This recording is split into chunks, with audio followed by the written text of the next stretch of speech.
ശരി ചേച്ചി, എന്തൊക്കെയാണ് വിശേഷങ്ങൾ എന്ന് പറയുന്നത്? നമ്മളെ പോലെ ഇതേപോലെ ചെറു കച്ചവടക്കാർ റോഡിൽ കലങ്ങൾ അത് ഇതൊക്കെ വയ്ക്കുന്ന എല്ലാവർക്കും നല്ല കച്ചവടം നടന്ന് എല്ലാവരും സന്തോഷത്തോടെ പോകണമെന്നാണ് എൻ്റെ ഒരു ഒരുക്കങ്ങൾ ഏതുവരെ നാളെ പൊങ്കാലയുടെ? നാളെ പൊങ്കാല ഇവിടം വരെ എത്തി.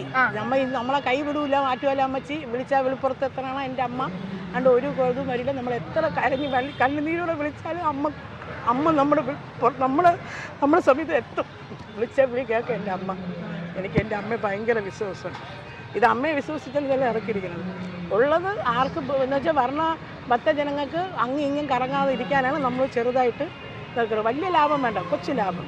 ഇതിൽ കൊടുക്കുക, അതിൽ തൃപ്തിയോടുക പോകും. ശരിക്കും കുടുംബത്തിന്റെ ആയുരാരോഗ്യത്തിനും അനുഗ്രഹത്തിനും ഒക്കെ വേണ്ടി സ്ത്രീകൾ എല്ലാ വർഷവും ആറ്റുകാലമ്മയ്ക്ക് നേരുന്ന ഒരു അനുഗ്രഹം തന്നെയാണ് പൊങ്കാലക്കലം, പൊങ്കാല ഭക്ഷണം എന്നൊക്കെ പറയുന്നത്. അപ്പോൾ ചേച്ചി, കുടുംബത്തിന് എല്ലാ രീതിയിലുള്ള അനുഗ്രഹങ്ങളും സമ്പൽ സമൃദ്ധിയും ലഭിക്കട്ടെ എന്ന് പ്രാർത്ഥിച്ചുകൊള്ളുന്നു. നന്ദി.